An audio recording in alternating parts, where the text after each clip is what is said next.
નમસ્કાર વિદ્યાર્થી મિત્રો, આજે આપણે ધોરણ 10 માં ચેપ્ટર નંબર વર્તુળ જોતા છે. ચેપ્ટર નંબર 10 વર્તુળ, બરાબર. એના માટે આપણે ઇન્ટ્રોડક્શન જોયું છે. પહેલા તો સ્પર્શક કોને કહેવાય, સ્પર્શ બિંદુ કોને કહેવાય, એ ફર્સ્ટ ઇન્ટ્રોડક્શનમાં જોઈ ગયા છે. પછી આપણે શું જોયું તો સ્પર્શકની લંબાઈ જોઈ, સમકેન્દ્રીય વર્તુળ જોયા, પ્રમેય જોયા, બરાબર. એમાં આપણે વાત કરી બે વર્તુળના સામાન્ય સ્પર્શકની, બરાબર. બે વર્તુળના સામાન્ય સ્પર્શક બે પ્રકારના છે. બે પ્રકારે કયા કયા? તો એક તો બાહ્ય સામાન્ય સ્પર્શક અને આંતરિક સામાન્ય સ્પર્શક, બરાબર.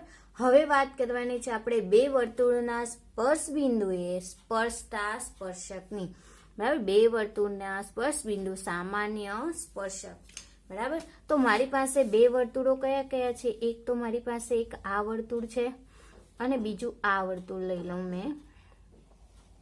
તો આ બે વર્તુળ છે, O2 અને O1 કેન્દ્રવાળું વર્તુળ છે. એનો સ્પર્શક એક મળશે મને અહીં, તેને મેં P નામ આપું, બરાબર. અને બીજા વર્તુળની વાત કરું તો મારી પાસે બીજું વર્તુળ એક આ રીતનું છે. એક તો O1 કેન્દ્રવાળું અને બીજું અહીં O2 કેન્દ્રવાળું વર્તુળ, એનો સામાન્ય સ્પર્શક એક P મળે છે, બરાબર. આપણે આકૃતિ આ રીતની છે. જ્યારે બે વર્તુળો પરસ્પર બહારથી કે અંદરથી, આ બહારથી અથવા તો અંદરથી સ્પર્શે તો સ્પર્શ બિંદુમાંથી એક સામાન્ય સ્પર્શક P મળશે મને બંનેમાંથી, બરાબર. તો એની વાત કરવાની છે. તો જો બે વર્તુળો એક વર્તુળ બીજા વર્તુળને અંદરના ભાગમાં સ્પર્શે અથવા તો બહારના ભાગમાં સ્પર્શે તો સામાન્ય સ્પર્શક કેટલા મળે? સ્પર્શકની સંખ્યા જોવાની છે, બરાબર. તો અહીં આપણી પાસે એક કન્ડિશન આપેલી છે ફર્સ્ટ, કે D greater than R1 plus R2, બરાબર.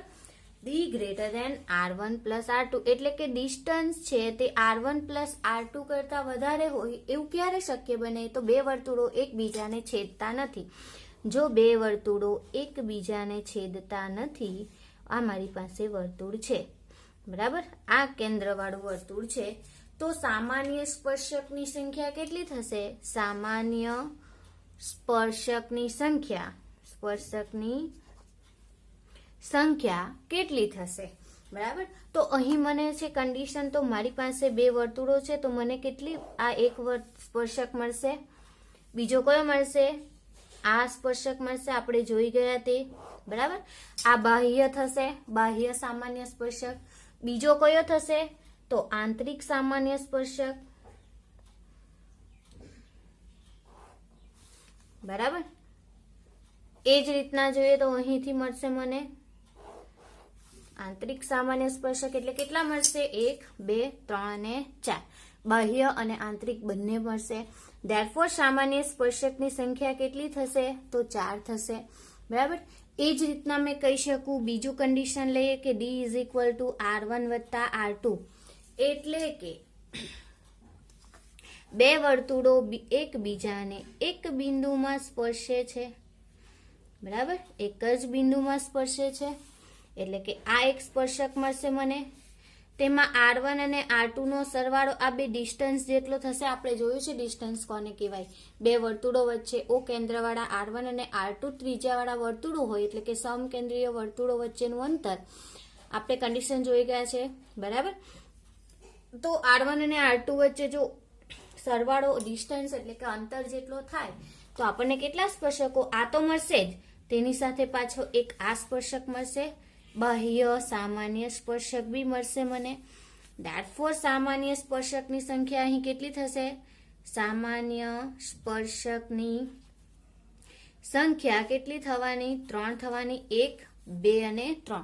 બે બાહ્ય આંતરિક સ્પર્શકો મળશે અને એક બંનેનો સામાન્ય સ્પર્શ બિંદુએ મળશે, બરાબર.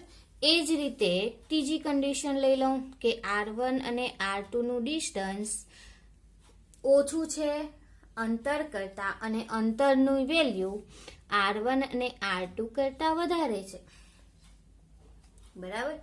તો શું કહી શકાય? તો કઈ કન્ડિશન આવશે? તો વર્તુળ એકબીજાને બે બિંદુમાં છેદે છે. વર્તુળ એકબીજાને બે બિંદુમાં છેદે છે. બરાબર. તો છેદ બિંદુ આગળ વર્તુળના કેટલા સ્પર્શકો મળશે? તો એક તો આ મળશે, બાહ્ય જ મળશે, આંતરિક મળશે નહીં. ધેરફોર આ કન્ડિશન હોય ત્યારે વર્તુળને કેટલા સ્પર્શકો મળશે? તો સ્પર્શકની સંખ્યા, સામાન્ય સ્પર્શકની સંખ્યા કેટલી થશે? તો 2 થશે. બરાબર. એ જ રીતના જોઈએ ચોથી કન્ડિશન, તો distance is equal two r1 minus r2. બરાબર. r1 માંથી r2 બાદ કરીએ તો મારી પાસે વર્તુળ કેવું આવશે? આ રીતનું આવશે. બરાબર. આ વર્તુળ આવશે અને સામાન્ય સ્પર્શક એક જ રહેશે. બરાબર. ધેરફોર સામાન્ય સ્પર્શકની સંખ્યા અહીં કેટલી થવાની? 1 થવાની. બરાબર. તમને ખબર પડી વિદ્યાર્થી મિત્રો? શું કર્યું છે? આકૃતિના આધારે આપણે સ્પર્શકની સંખ્યા નક્કી કરી છે. ડિસ્ટન્સ અને એટલે કે અંતર અને બે સમકેન્દ્રીય વર્તુળોના અલગ અલગ ત્રિજ્યા હોય, r1 અને r2 હોય, તો એના માટે આપણે સામાન્ય સ્પર્શકની સંખ્યા લીધી છે. એ જ રીતના પાંચમી કન્ડિશન છે કે ડિસ્ટન્સની વેલ્યુ r1 માઇનસ r2 કરતાં મોટી હોય. એવું ક્યારે શક્ય બને? કે જ્યારે એક વર્તુળ આ રીતે હોય અને એક વર્તુળ આ રીતે હોય. બરાબર. જ્યારે એમાં ડિસ્ટન્સ કેટલું હોવાનું? 0 હોવાનું. બરાબર. એમાં કોઈ સામાન્ય સ્પર્શક આપણને મળશે નહીં. બરાબર. r1 ને r2 ની વેલ્યુ ડિસ્ટન્સ કરતાં નાની હશે. બરાબર. ધેરફોર એના સ્પર્શકની સંખ્યા કેટલી છે? 0 છે. શું કીધું છે? સામાન્ય સ્પર્શકની વાત કરી છે. આપણે વાત કરી હતી વર્તુળના સ્પર્શ બિંદુએ સામાન્ય સ્પર્શકની. બરાબર. તો આ રીતના સ્પર્શ બિંદુ મને મળતા છે, તો સામાન્ય સ્પર્શકની સંખ્યા કેવી રીતે? તો r1 અને r2 ની વેલ્યુ આ બે અંતર વધારે હોય r1 અને r2 કરતા, તો મને 4 સ્પર્શકો મળશે. આંતરિક અને સામાન્ય બાહ્ય સ્પર્શક મળશે. બાહ્ય સામાન્ય સ્પર્શક અને આંતરિક સામાન્ય સ્પર્શક r1 અને r2 નું વેલ્યુ ડિસ્ટન્સ જેટલું હશે, તો સામાન્ય સ્પર્શકોની સંખ્યા કેટલી થશે? 3 થશે. એ જ રીતના બે વર્તુળો એકબીજાને એ અને બી બિંદુમાં સ્પર્શે તો સ્પર્શ બિંદુ આગળ સ્પર્શકની સંખ્યા 2 મળશે. જો વર્તુળ ડિસ્ટન્સ એ r1 અને r2 ના તફાવત જેટલું હોય તો એમાં સામાન્ય સ્પર્શક 1 મળશે. અને જો વર્તુળ એકબીજાને સ્પર્શતા ન હોય તો એમાં સ્પર્શકની સંખ્યા કેટલી આવશે? તો 0 આવશે. હવે જોઈએ સામાન્ય સ્પર્શકની લંબાઈ. તો સામાન્ય સ્પર્શકની લંબાઈ શું કહે છે? તો બે વર્તુળોના સ્પર્શક જો વર્તુળને એ અને બી બિંદુએ સ્પર્શતા હોય તો રેખાખંડ AB ને સામાન્ય સ્પર્શકની લંબાઈ કહે છે. બરાબર. શું કહે છે કે બે વર્તુળો એકબીજાને એ અને બી બિંદુમાં સ્પર્શે, એટલે કે વર્તુળ છે, આ વર્તુળ એકબીજાને એ અને બી બિંદુમાં સ્પર્શે છે, તો આ O1 અને O2 કેન્દ્રવાળા બે વર્તુળો, તો આ જે રેખાખંડની લંબાઈ છે આપણી AB, એને કહેવાશે સામાન્ય સ્પર્શકની લંબાઈ. બરાબર. અને એને આપણે દર્શાવીશું સ્મોલ l વડે. તેને સામાન્ય રીતે L વડે દર્શાવાય છે. બરાબર. એ બે વચ્ચેનું અંતર એટલે કે D વડે દર્શાવીએ છીએ આપણે. બરાબર. એટલે કે સામાન્ય સ્પર્શકની લંબાઈ L છે. બરાબર. સામાન્ય સ્પર્શકની લંબાઈને આપણે L વડે દર્શાવીશું. O1 કેન્દ્રવાળા વર્તુળની ત્રિજ્યા R1 અને O2 કેન્દ્રવાળા વર્તુળની ત્રિજ્યા R2. બંનેના માપ વચ્ચેનો સંબંધ બી દર્શાવી શકીએ આપણે. બરાબર. હવે જોવાનું છે ત્રિકોણનું અંતઃવૃત્ત કોને કહેવાશે? તો પહેલા તો વ્યાખ્યા જોઈએ તો તમને આઈડિયા આવશે, પછી હું આકૃતિ દ્વારા સમજાવીશ કે ત્રિકોણની ત્રિકોણની અંદર સમાયેલ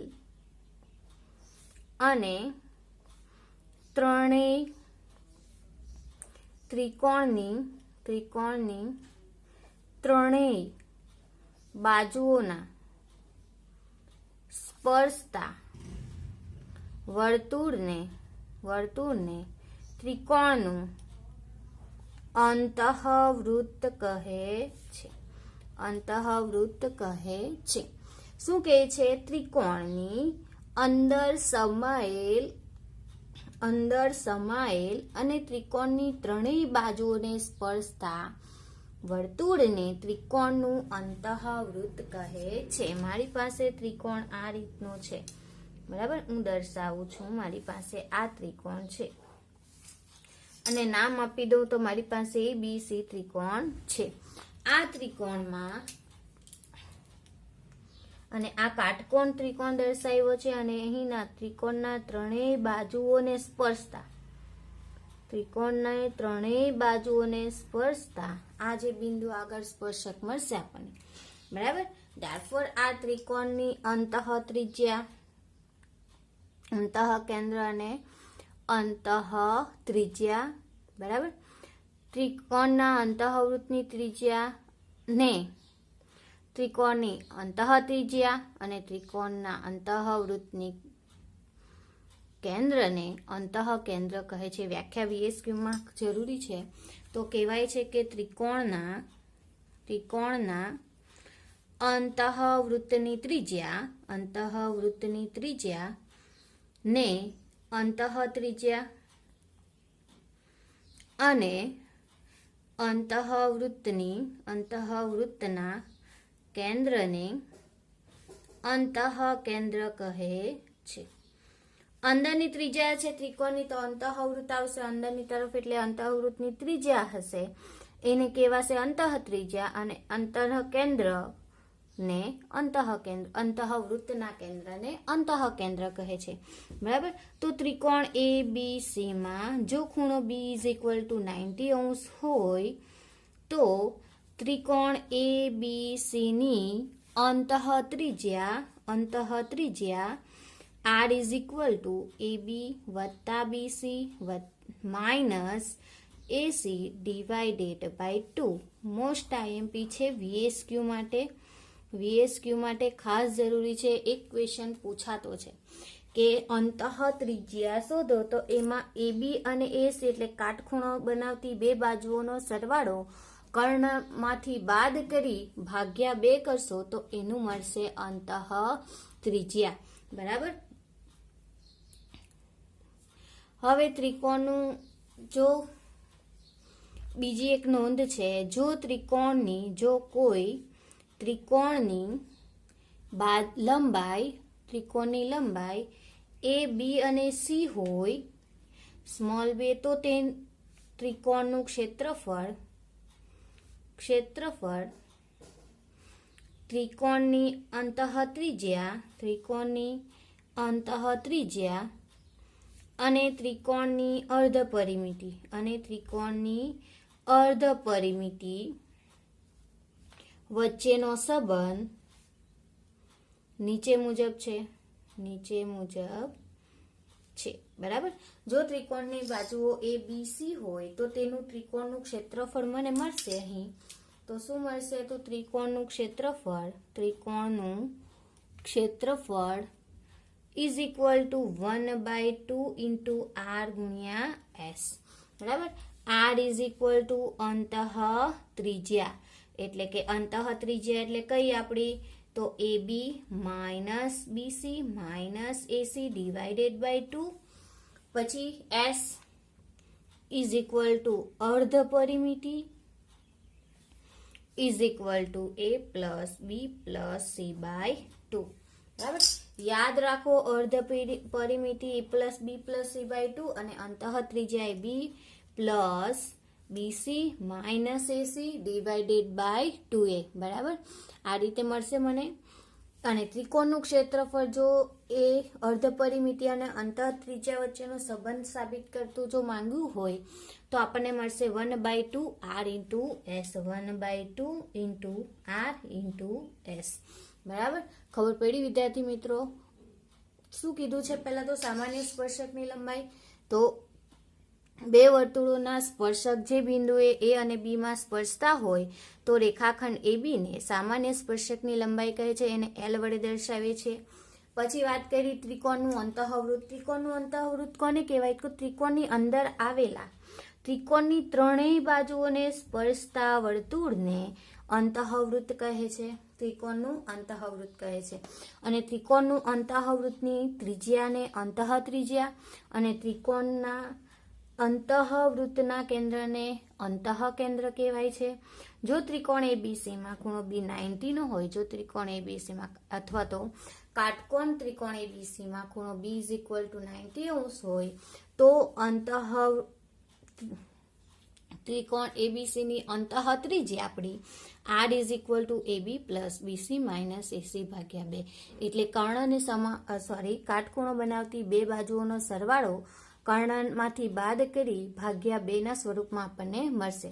અને જો ત્રિકોણની લંબાઈ ABC સ્વરૂપમાં હોય તો અંતઃત્રિજ્યા અને અર્ધ પરિમિતિ વચ્ચેનો સંબંધ દર્શાવતું ત્રિકોણનું ક્ષેત્રફળ આપણને મળશે 1/2 r ઇન્ટુ s. r એટલે કે અંતઃત્રિજ્યા AB + BC - AC/2 અને અર્ધ પરિમિતિ મળશે A + B + C/2. નેક્સ્ટ જોઈએ છેદિકાના ખંડોનો ગુણાકાર. છેદિકાના ખંડોનો ગુણાકાર એટલે કે મારી પાસે વર્તુળ છે O કેન્દ્ર વાળું, બરાબર. એમાં એક બહારનું બિંદુ P માંથી વર્તુળને A અને B બિંદુમાં છેદે છે અને બીજો સ્પર્શક વર્તુળને C અને D બિંદુમાં છેદે છે, બરાબર. તો આમાં છેદિકાના ખંડોનો ગુણાકાર એટલે કે જો કોઈ વર્તુળની બે છેદિકાઓ AB અને CD વર્તુળની બહારના ભાગમાં બિંદુ P માં છેદે તો સંબંધ મળશે મને PA into PB = PC ગુણ્યા PD, બરાબર. આના પછી ગુણોત્તર તમે લઈ શકો. PA/PC = PD ગુણાકાર છે એટલે છેદમાં જશે. એટલે કે આપણે આ રીતે બી મેળવી PA/PC = PD/PB, બરાબર. આ ઇક્વેશન પરથી આ મેળવી શકાય. આનો ઉપયોગ કરીને બી એક્ઝામ્પલ ગણી શકાશે, બરાબર. શું કીધું છે? તો છેદિકાના અંતઃખંડોનો ગુણાકાર. છેદિકાના અંતઃખંડો એટલે એક આ અને બી, આ અને આ છેદિકાના અંતઃખંડો, બરાબર. તો જો વર્તુળની બે છેદિકાઓ AB અને CD વર્તુળના બહારના બિંદુ P માં છેદે તો PA × PB = PC × PD, બરાબર. એ જ રીતે જોઈએ તો છેદિકા અને સ્પર્શકનો સંબંધ, બરાબર. છેદિકા અને સ્પર્શકનો સંબંધ જોઈએ તો વર્તુળ છે મારી પાસે, આ T બિંદુ છે, અહીં મારી પાસે P બિંદુ છે, બરાબર. O કેન્દ્ર વાળું વર્તુળ છે અને સ્પર્શકની વાત કરીએ તો મારી પાસે A અને B બિંદુમાં છે એવું વર્તુળ છે. તો મેં શું કહી શકું? તો O કેન્દ્રિત વર્તુળનો સ્પર્શક PT નું સ્પર્શ બિંદુ T છે તથા P માંથી પસાર થતા છેદિકા વર્તુળને A અને B બિંદુમાં સ્પર્શે છે તો PT² = PA ગુણ્યા PB. શું મળશે? તો PT² = PA ગુણ્યા PB, બરાબર. શું કહે છે અહીં?